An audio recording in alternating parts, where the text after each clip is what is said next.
Do you sometimes find it hard to control your emotions? Today's guest is telling us stop trying to do that. That is today's show, and it is fascinating. Hello, Cedric. How are you?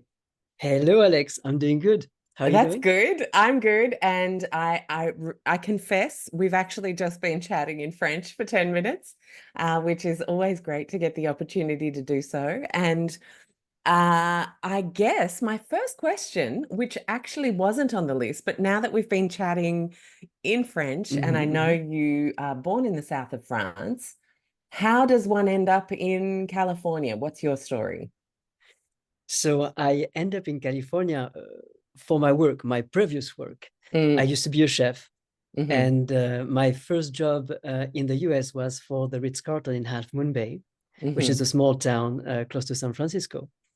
And when I came, I studied in the kitchen and became in love with the Bay Area, the Pacific Ocean. It broke my word. And so I did what I had to do to continue, which was going up in corporate and with the Ritz-Carlton. And finally, when I was able to get a green card. Yeah. And was that process of, hustling and trying to get promoted and getting the green card, was this where you became fascinated with emotions and maybe fell to some difficult moments yourself that you had to navigate through? Um, yes and no. Mm, Definitely working at the Ritz, and especially when I was a banquet manager or mm, director of restaurants. So when I had a lot of people to manage, so to speak, mm, that really was the last drop that made me change career. Because when you manage people, you realize that you don't manage people. That's not true. You manage emotions. You mm, have to have a good understanding and comprehension of how people function in order to, well, build team, to make them work in specific function with specific people, the way that you talk to them. So you constantly manage emotions. So you don't manage people, you manage emotions constantly in a way. makes And because sense. people live so much through their emotions. And to answer your question a bit further, stuff from my life also, of course, um, brought me to what I do now. I very early on as a kid, 4, 5, 6, I was having what you call in French crise d'anxiety, anxiety crisis. Yeah? There was a lot of anger, Mm, and later on, of course I learned to control it, control my anxiety, control my anger. When I say anger, it was self-directed. It wasn't angry at others. mhm. I learned to control, but up until I shifted completely and got really interested in emotional functioning, that's all it was. It was controlling of my own stuff and constantly controlling our anxiety, constantly controlling our anger. It's not healthy because they stay inside. Mm. Yeah, so I was going to ask you about that. What is the difference between controlling and like managing? Like, what's the Yeah. healthy distinction? Yeah, it's a great question. Very early on in our life, we try to teach our children, our students, emotional regulation. So we try to teach them how to control the emotion, how to feel better, how to abate the emotion fast. This is emotional regulation, emotional control. We developed through the years an amazing battery of coping mechanisms. Yeah. But these coping mechanisms are detrimental to emotional resilience because Hmm. every time we control an emotion, every time we cope with an emotion, we are maintaining the loop of this emotion. This anxiety, this anger, whatever it is that we're controlling, will keep on coming. That's why Interesting. often I say emotional regulation is detrimental to emotional peace. Wow. Okay, so there's a lot to unpack in this next little 45 minutes we've got here. So, uh let's talk about how emotions are made then. Where are they coming from? Yeah. And I think that might then lead us on this journey to unpacking these initial statements, which, for someone who hasn't thought about this or who's been struggling for a while, might be thinking, what? Explain. Let's Yep. start with how they're made. I think it's important to understand how debilitating emotions are made because they allow us to demystify emotions, right? These emotions, the word of emotion is very Freudian still, almost mystical, right? But let's look at how emotions are made. Debilitating emotions, I mean, anxiety, etc. Well, we know few things about emotions nowadays, neurobiologically. Number one of the first job of our subconscious brain is to predict. Our subconscious mind constantly predict based on past situations. We can see that with food, for example. If you have one apple, the first apple of your life, you have a sensorial experience. And every time after that, every time you will take another apple, before biting the apple, you will predict what experience you're about to have. We constantly predict based on past reactions. So we stay ahead of the time, ahead of the game, so to speak. That's number one. Number two, what you and I we are aware of right now, consciously, is about 2,000 bits of information per second. So that's what we're aware of. And our cognitive mind, so to speak, process those information at a speed of about 100 to 150 miles per hour. Fast. Very good already. But now, at the same time, our subconscious mind process or can process up to 400 billion bits of information per second. 400 billion at a speed of 150,000 miles per hour. I mean, wow, we're amazing. It's not understandable. It's not understandable. To give you an idea, the cognitive could be like a marble, our awareness, cognitive awareness, and the subconscious processing power is like the Mount Everest. That's the scale that we're talking about. So it's not really understandable cognitively, the difference. So that's important to know, because one of the main jobs of the cognitive mind, the cognitive brain, the prefrontal cortex, is to filter information.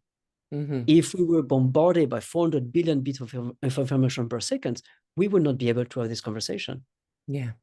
The prefrontal cortex filter these informations. Okay, that's interesting. Now, what we know as well is that at the origin of every debilitating pattern, emotional pattern, is always the same type of event.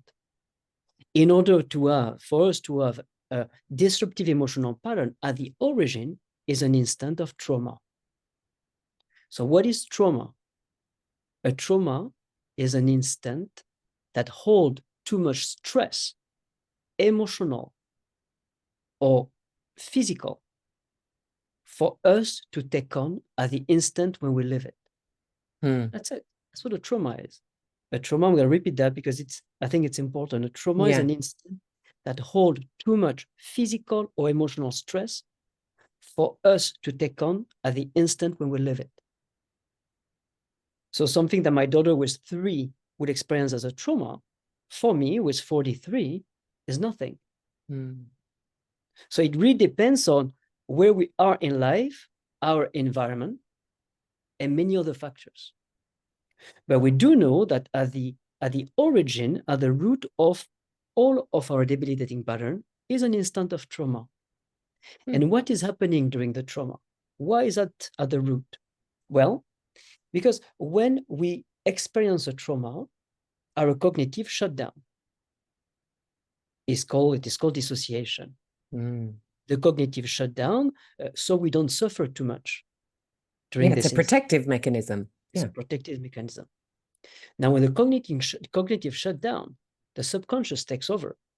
It never stops. The subconscious is like the black box of a plane. So when the cognitive shut down, the subconscious open up. Imagine a huge vortex that can gather 400 billion bits of information per second at a speed of 150,000 miles per hour. So when we dissociate, we're having this huge vortex gathering all this information present during this trauma. Now, this information is purely sensorial. It's what you smell, what you see, what you feel on your skin. It's purely sensorial.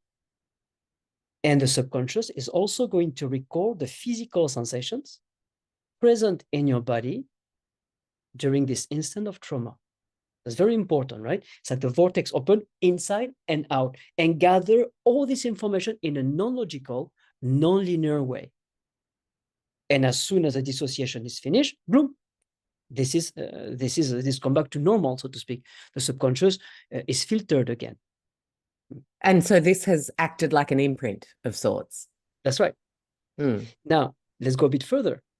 When later on, maybe months, maybe years, maybe decades after a specific instance of trauma, the body is exposed to one or several elements that were present during a specific trauma, your brain, your body is going to instantly predict what physical sensations you're about to feel, exactly like for the apple earlier.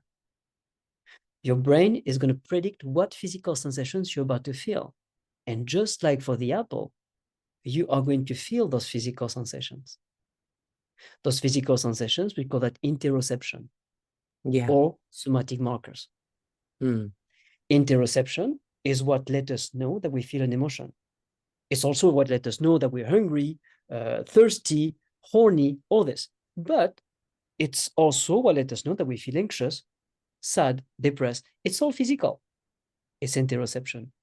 Well, those physical sensations that we feel when we have an emotion were the exact same sensation that were felt in our body during a specific event, instant of trauma. To go back to what we were talking about earlier, when we feel the sensations in us of anxiety, we're trying to control them. We breathe, we talk ourselves through it. We try to control the environment that might create these sensations. We always stop the prediction. So the key to resolve an emotion, is to let the prediction plays out until the end without any type of control. Just let it in, let it through, let it out, kind of thing. That's right. And so are we doing that to actually have the realization that nothing bad happened? That's absolutely correct. It's as simple as that. Emotional resolution, which is what we do, MRES, is all about updating outdated predictions from the brain. Because at the end of the prediction, at the end of the interoceptive prediction, the brain is expecting to be hit with some kind of danger. But the truth and the matter is, most of the anxiety or debilitating emotion that we feel are not congruent with our current reality. Just as the reaction from past events.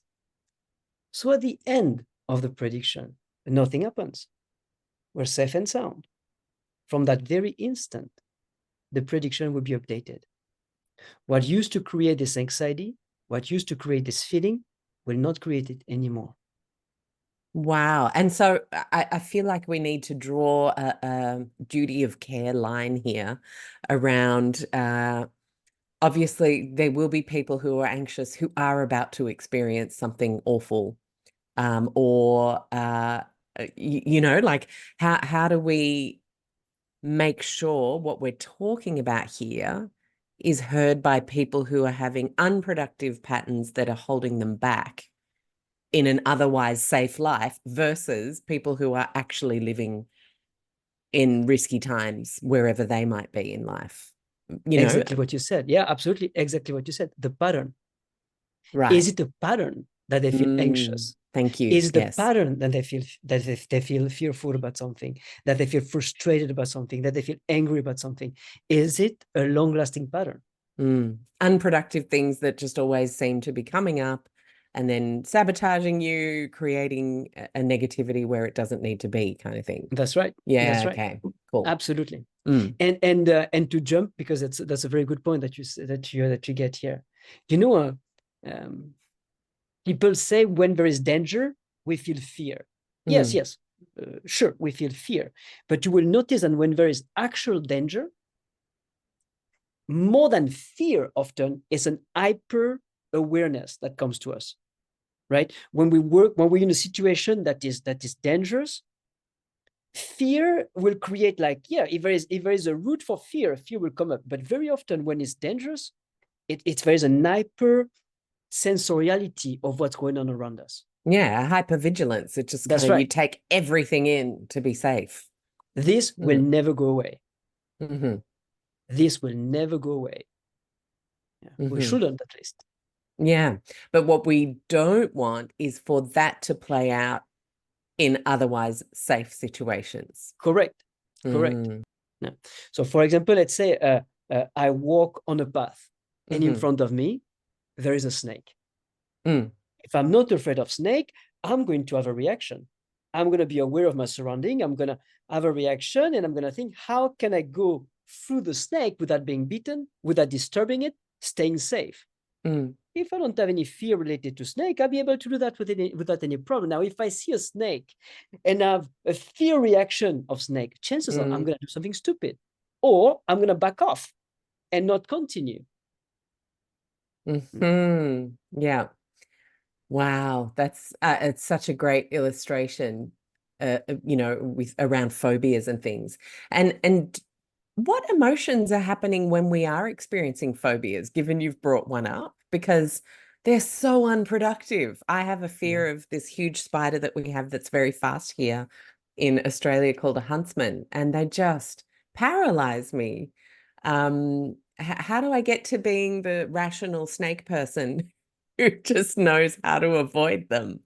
You really have to feel your phobia. Yeah. You have to feel the sensations present in your body. Now, you don't want to do it close to the spider, right? Because if you do it close to the spider, chances are your body is not going to feel safe enough.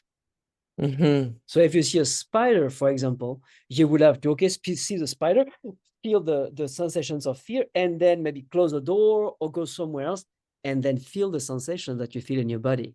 And very pragmatically, if you want to be practical, you're going to have to feel at least 2 sensations simultaneously.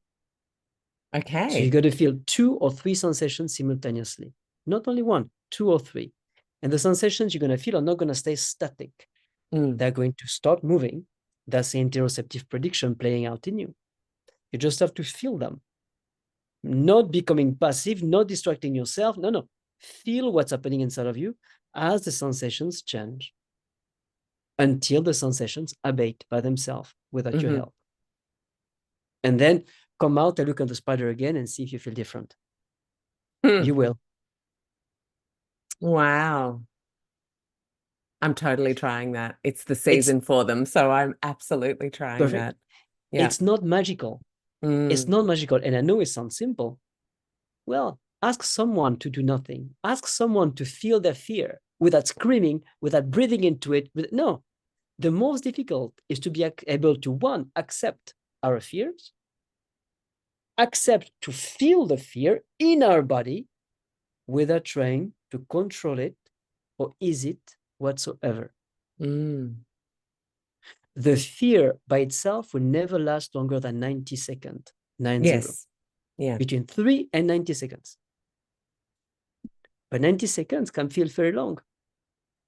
If it's a big feeling, absolutely. And so then we think about different ways that we've dealt with hard situations clinically in the past, therapies that people might know of.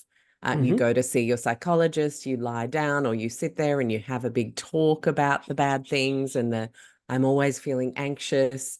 Why do we, I don't think it's an accident why a lot of people like yourself and others are working to develop different ways to create lasting results for people that don't involve going back and sitting in a chair week after week and talking.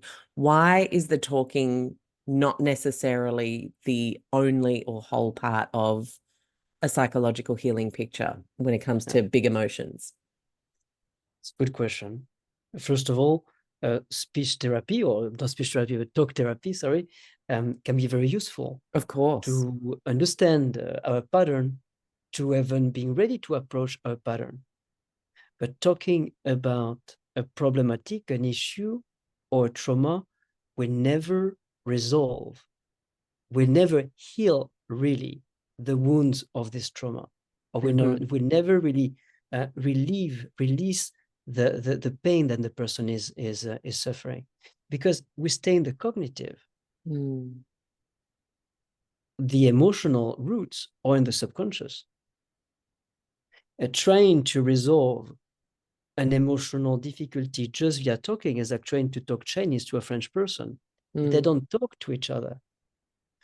And very often we are able to create bridges, cognitive bridge, intellectual bridge. Oh, I feel this way right now in my life because of what happened in my childhood with my parents, for example. Sometimes it's right. Sometimes it's completely wrong.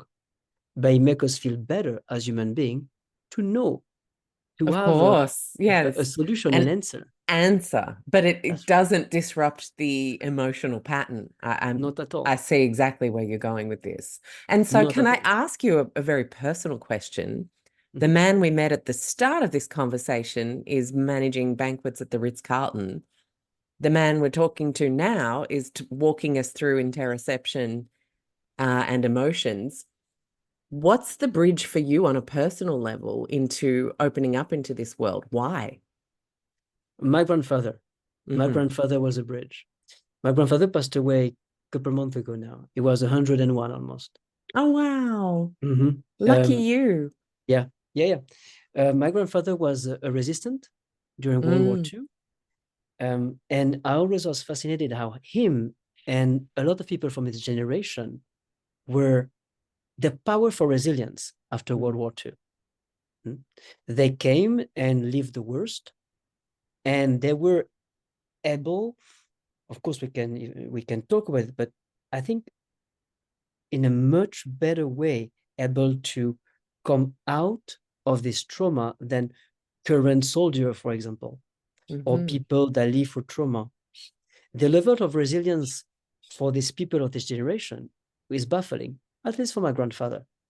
And I always wonder, how does that work?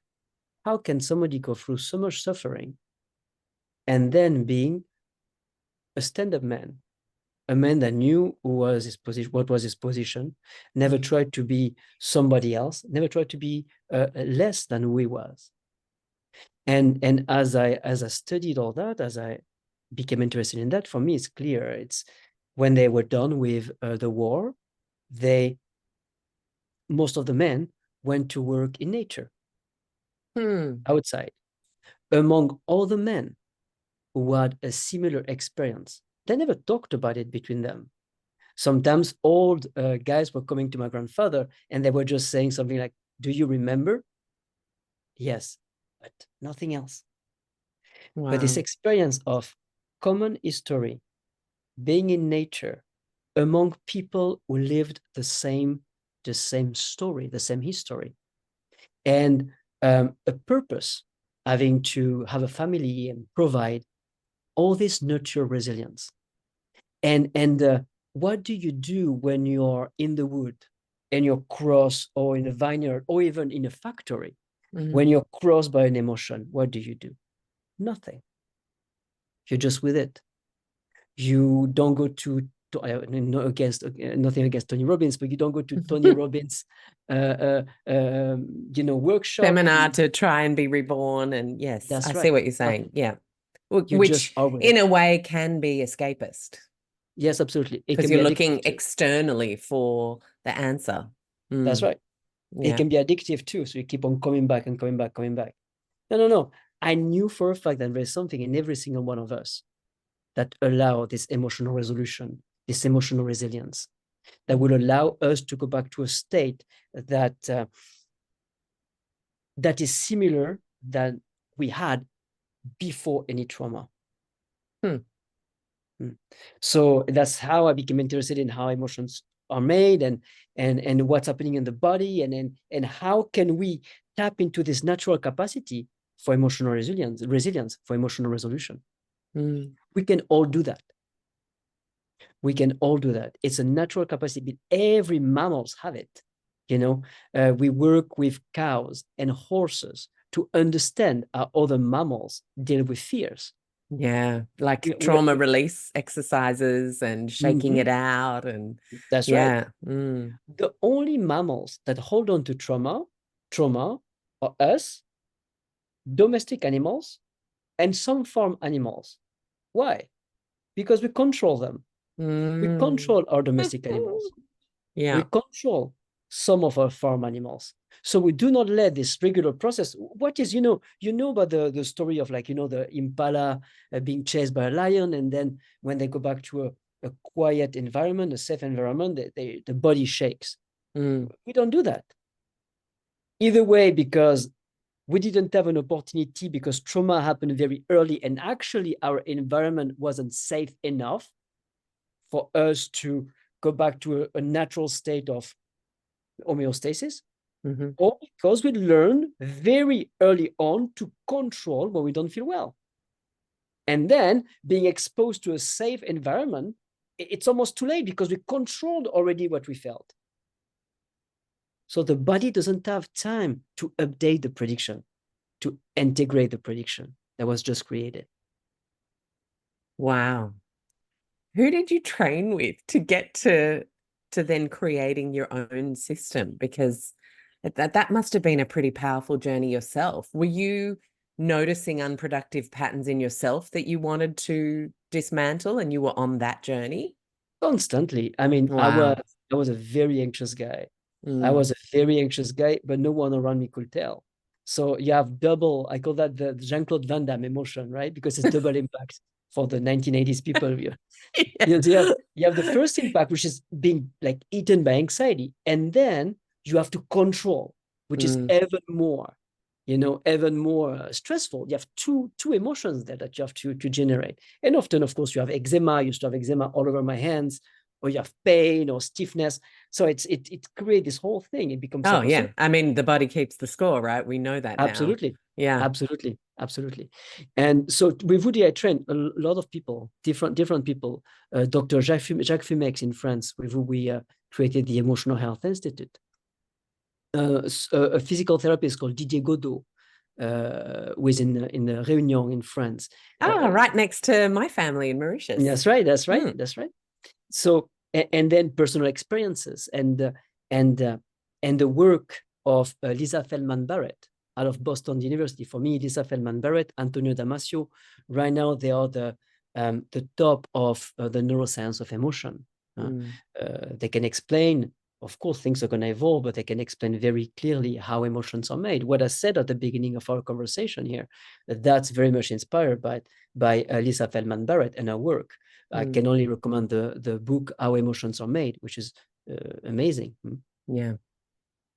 Wow. And a lot of So good. experimentation, a lot of Mm. sessions. Yeah. Mm-hmm. Yeah. And so I want to ask you why emotions don't make sense. Because, I feel like we've been skirting around it by exploring them. But is it the fact that they keep coming up for no reason? Is that what doesn't make sense? Like, I'm otherwise safe. Why am I having an anxious, tight chest right now? Mm-hmm, mm-hmm. Is that the frustration of like damn it, why? I don't get it. They emotions do not make sense because the part of ourselves that generate emotion do Mm-hmm. not make sense. Mm-hmm. In a way, I often say that to my clients, in a way, trying to come to understand your subconscious, your emotions, your body with your cognitive mind is like trying to understand God. If there is a God, Mm. Mm. how can you understand him with your small mind? Mm-hmm. Impossible, impossible. Huh? Yeah. I mean, it's the same thing here. You know, most of our debilitating emotion, are created by things in our environment that we're not even aware of. For Mm-hmm. example, if I meet you in person and I come close to you and don't know why, by meeting you, I feel very tense. I'm going to make up a story.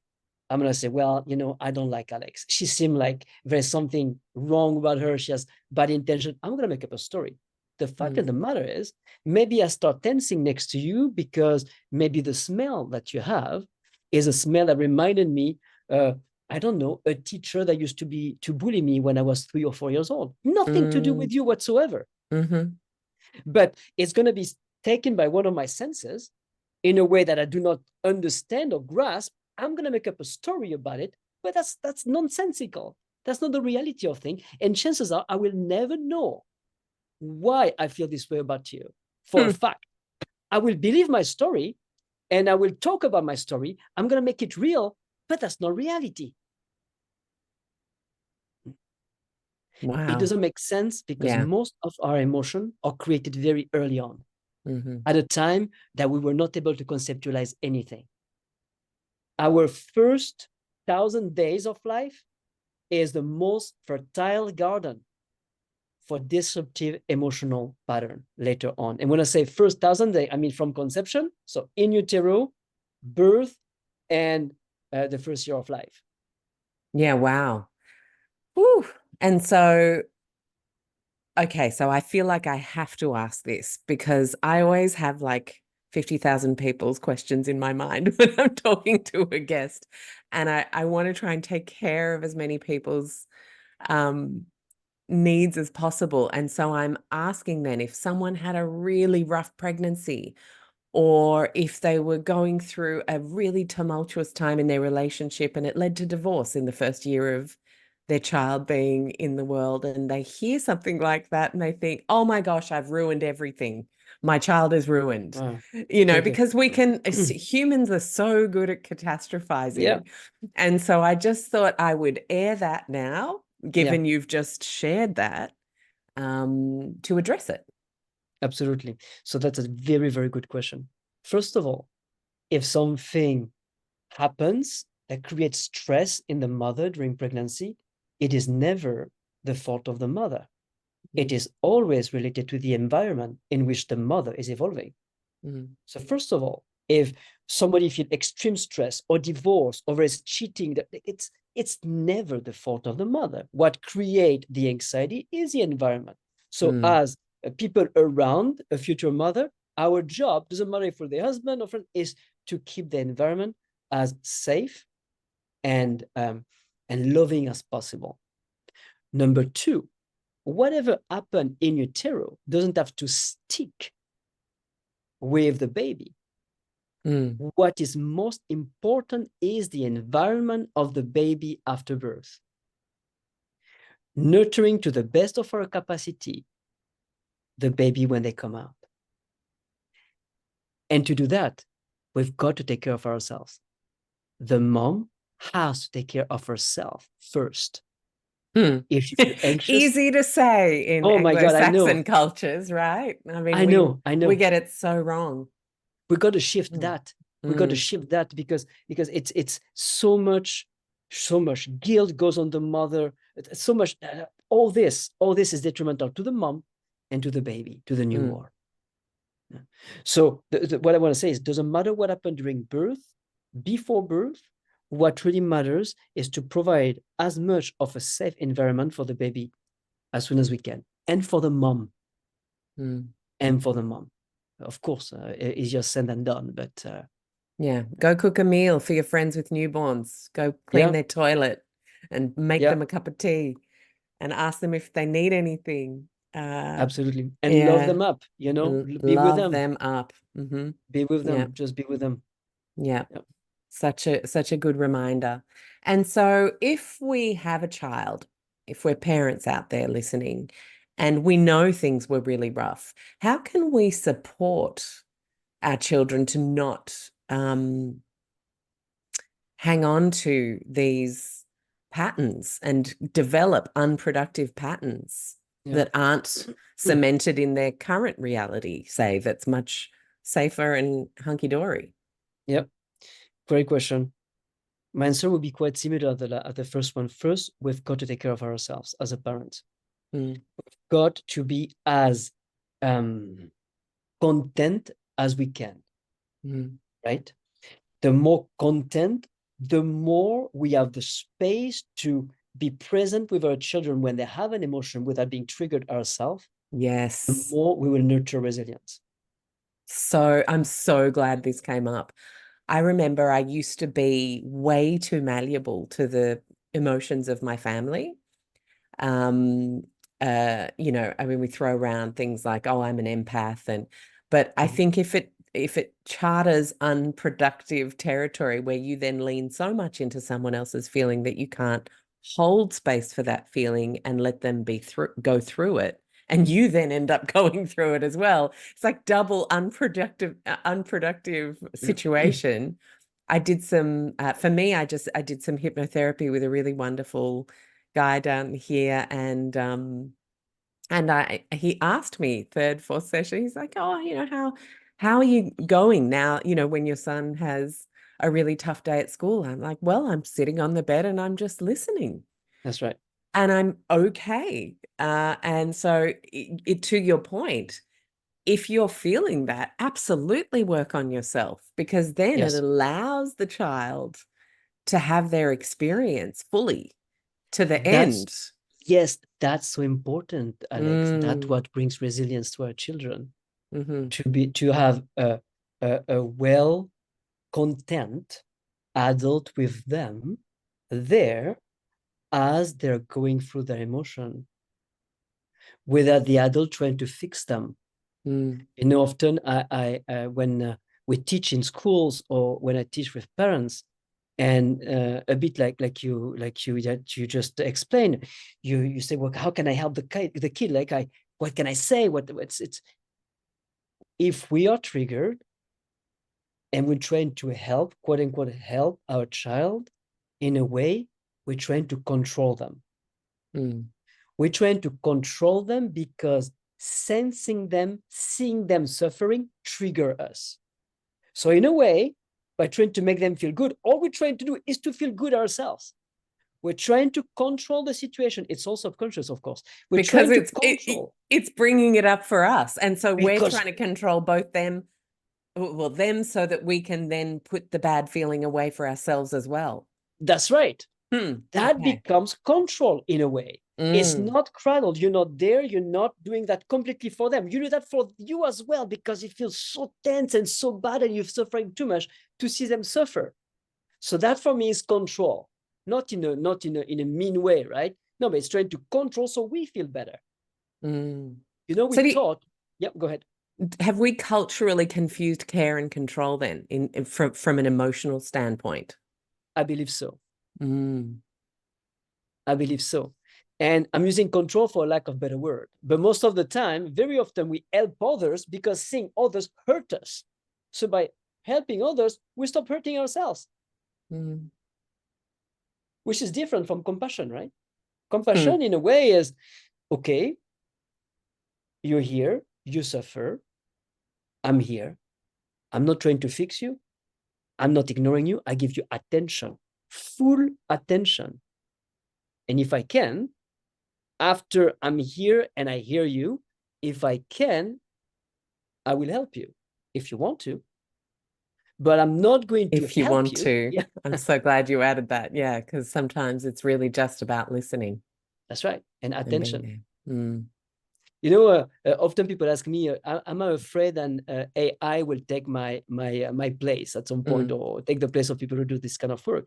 And I say it's possible, because AI actually, it's not me who said that. It's Yuri, the gentleman who bought *Sapiens*. Oh, He yeah, said, yeah, yeah. Yuri and Vivaldi. he said Yeah. something that I said, it's possible, because AI really listens.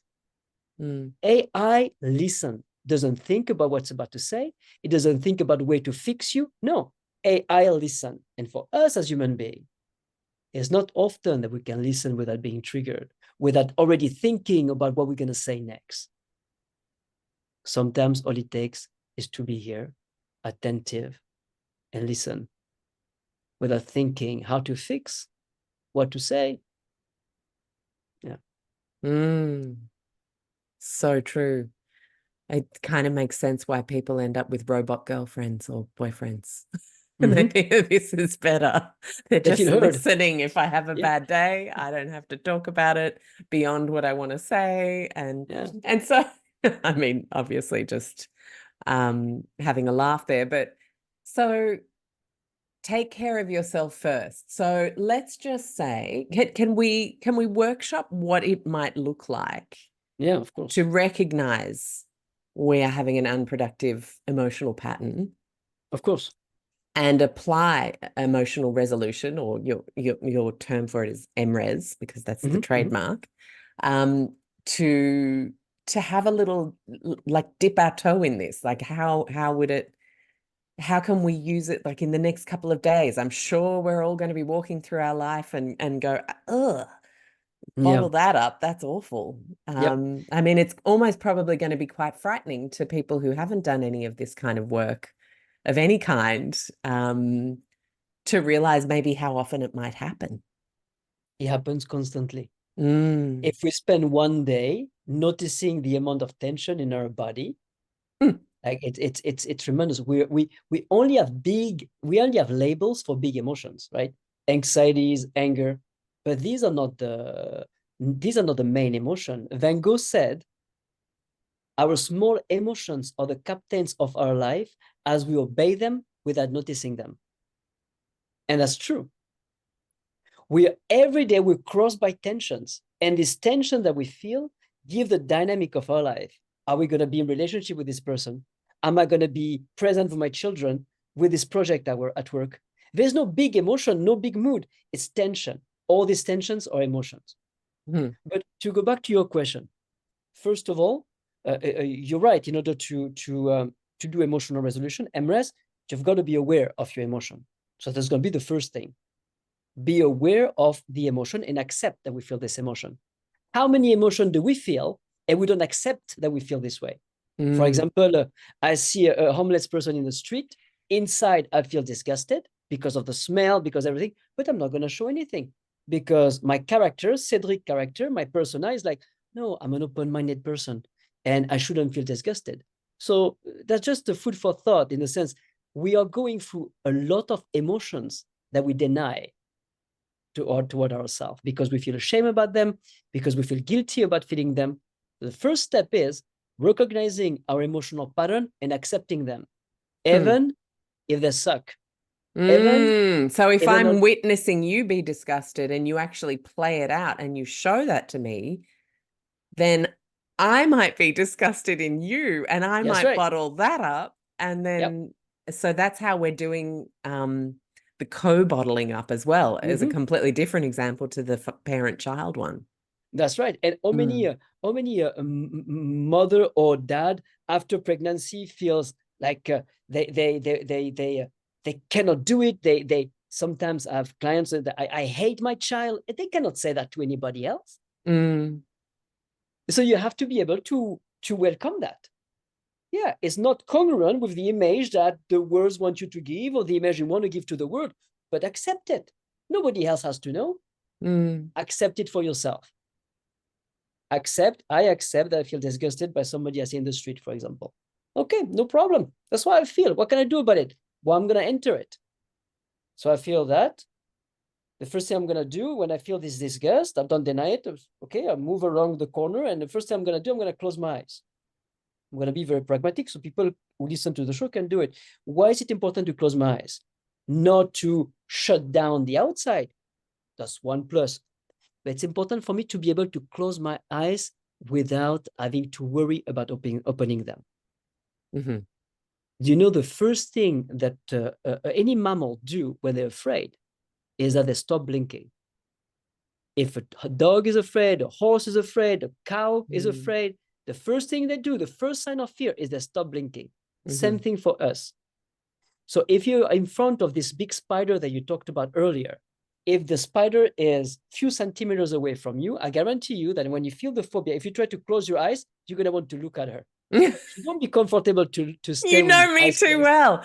Yep. Everybody, right? Everybody. So it's most Mm. important than when we feel the emotion we want to resolve, we need to be able to close our eyes and not wanting to open them. That means that the body feels safe. Mm-hmm. Okay. There's a big difference between I know cognitively that I'm safe because the spider is not going to jump on me, and for the body to feel safe. You Mm-hmm. know that your body feels safe, and so that you'll be able to resolve your pattern if you can close your eyes while feeling the emotion Hmm. without any effort, That effortlessly. it's almost like that's the disruption piece. That's right. Right. Okay. So you need to be able to close your eyes and be okay with that. And then you're going to feel two sensations in your body. Basically, you can ask yourself, how do I know that I feel afraid? What in my being, what in my body right now makes me realize that I feel disgusted, afraid, angry, feel these physical sensations. So get out of the conceptualization of the emotion, of the why of the emotion, feel the interoception.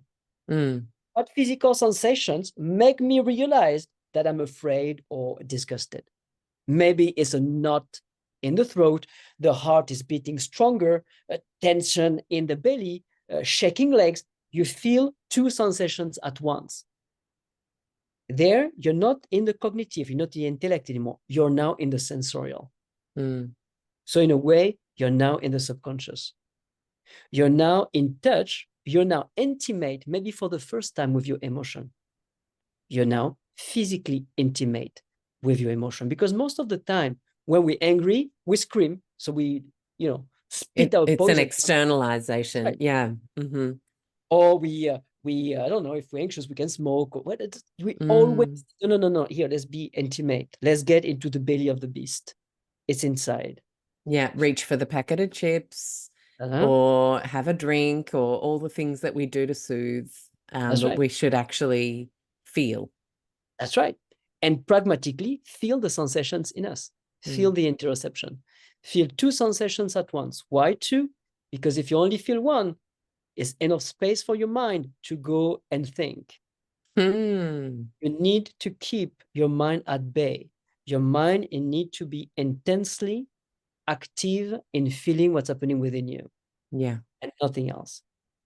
Then those sensations are going to start changing in you. It's a transformation of sensation. That's the predictive interoception playing out. Now, your job is to keep on feeling, which is an intense action, what's happening within you as it's changing, even if it becomes uncomfortable. Don't scream about it. Don't stretch about it. Don't take a deep breath. No. Feel. It's not going to last longer than 90 seconds. Feel intensely what's happening within physically until the sensations calm down. And when they calm, open your eyes. And if you can, expose yourself again to what just triggered you to see if your reaction is different. It will be. Good exercise. So this is how anybody who can listen to us, it's very pragmatic. It's not magic. It's human. It's mammal. It's natural. Yeah. And I think back to your grandfather's example of the war and how many soldiers in different situations maybe struggled after the war. I know my husband's grandfather became an alcoholic here in Australia, and like every family has these incredible heroes, and some made it through, like your granddad with that beautiful example in nature. And it for me, the thing that's coming through with all of it is, are you in a surrounding culture, whether it's your immediate family or your culture that you're living in, that is a culture of suppression? Get on with it, chin up. Australians, you have to be a tough guy. It's very much embedded in our culture, and why a lot of our veterans struggle. America, I would say the same. They have a lot of struggling veterans. But if you get to just have your experience of how hard that was and let it move through you and feel it, I completely understand after speaking about this for 45 minutes why that would be a much healthier option. Completely. And that's also why with MRES, we never talk about trauma.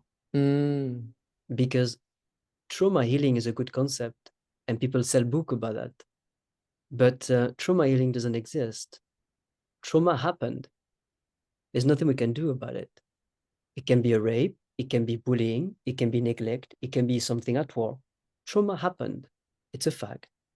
What's the point to talk about it if it passed a long time ago? The only thing we can do is to heal the wounds that this trauma created in our current life. So regardless almost of what happened in the past, what are the difficulties? What are the emotional difficulties today in our life? We don't need to go back. Whatever we feel today, this can be resolved. And through resolving that, yes, we quote unquote impact the trauma. But talking about trauma in a way is re-traumatizing, I think. And I've been doing that for a long time now. I never had a client who had one trauma they can remember, let's say sexual abuse, for example. And from this one trauma, having only one emotional pattern coming out of it. And it makes sense, right? If I'm being sexually abused, do you think I'm only going to have one dissociation? No. I'm going to go in and out and in and out and in and out. And every time I go out, that's an opportunity, so to speak, to create another pattern. So going to the trauma is not necessary, nor productive. What are the difficulties that we're encountering today in our life? And resolving them one after another. That for me is key. Well, it is an absolutely fascinating, thought-provoking take. I can tell you that. And I know it will give a lot of people listening food for thought. I shared obviously in the intro how people can connect with your work and providers of this kind of, do we call it therapy? Am I allowed to use that word? I don't think I am now that I've spoken to you. Yeah. It's not therapy. It's a body of work. It's a body of work. It's a method, so to speak. And it's not, MRS is not a protocol. It's a body of work. There's a lot of things that we can do to allow people to integrate those pieces of their life that have been stolen by some events, that we can remember them or not. It's a methodology, a method. Yeah. And I think so key in what you have said is that we can remember them or not. That's because for some of us, it might even be a birth trauma. I think of, my mum pushing for hours and hours and hours, and then me having to come out with an emergency C-section. And I think about this often, but I don't find it weird that both my sister and I had exactly the same types of births ourselves. Pushing, cesarean. Talk about traumatic, right? For the mom and the baby. Right. Yeah. So the lesson for me in talking to you, Cedric, is it's not so important to understand where these patterns of emotional anxiety or whatever it might be that you're experiencing come from, but rather to understand how you can actually start dismantling the unproductivity of them by feeling them. Rather than trying to talk through them or other methods. It's empowering too, It's not giving you well-being away to your past or to a therapist. Sure. I mean, obviously we train people in MRS. I receive, a lot of people doing MRS session, but what do? I allow them to feel what they feel without taking any space, right?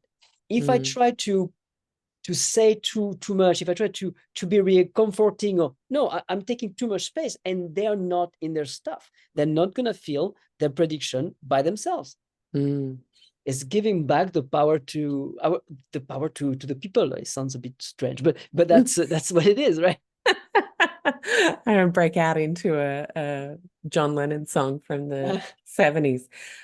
Thank you so much for joining us. This has been enlightening and absolutely thought-provoking. I feel like I want to hit stop and go journal for a bit and notice some things. So I really appreciate your work. Thank you for having me. I appreciate it. Thank you. I hope you loved today's show as much as I loved bringing it to you. I want to remind you that if you are someone who craves a low tox community that is judgment-free, full of empowerment, has health professionals and building health professionals that can support you, as well as me in there answering questions multiple times a week, I want to invite you to join the Low Tox Club. For the price of less than a cup of coffee a month, you have an annual membership for $49 Australian, so it's about $30 US US or Euro, that allows you to have a member masterclass every single month with a health professional or global expert from the podcast, where we have them to ourselves for an hour to ask questions and deep dive further. You have the beautiful supportive chat group. You have Q&As with me answering questions. We read books and talk about them, and a whole bunch more. You can head to lowtoxlife.com, hit the explore tab, and join the club is the very first option on that list. Of course, we have over 10 evergreen courses that you can jump into anytime, whether it's navigating everyday low tox swaps with our Go Low Tox signature course, whether you have kids and you're wanting to know how to best support them with our Low Tox Kids course, whether you're planning a family and looking at a healthy low tox preconception journey, reducing inflammation, especially the chronic kind, with our Inflammation Ninja course, many other courses. You can again head to lowtoxlife.com, hit the courses tab, and you'll see all of the options, which includes a business course, my Low Tox Method program. A lot of people don't know, but I was doing a lot before starting Low Tox Life in 2009, and I was a business consultant across hospitality, health, retail, and cosmetics. I have been in business consulting for a very long time, so I absolutely adore helping people move into the low tox space or develop their low tox businesses. So that's a way I can support you. And then, of course, there's our wonderful social media communities at Low Tox Life on Instagram, and of course, the website with over 250 gluten-free recipes, blogs, downloadable PDFs to help you navigate wanting to get rid of synthetic fragrances in your school or office. I could go on. So head to lowtoxlife.com, see what takes your interest or fancy, and thank you so much for being a part of our podcast community. I love reading your reviews. I appreciate every follow and subscribe, and I want to just remind you to finish off that if there's anything you heard that you found interesting from a medical or scientific perspective, it is intended as education only. Please always chat to a health professional who knows you and your situation best. I'll see you next week. Bye.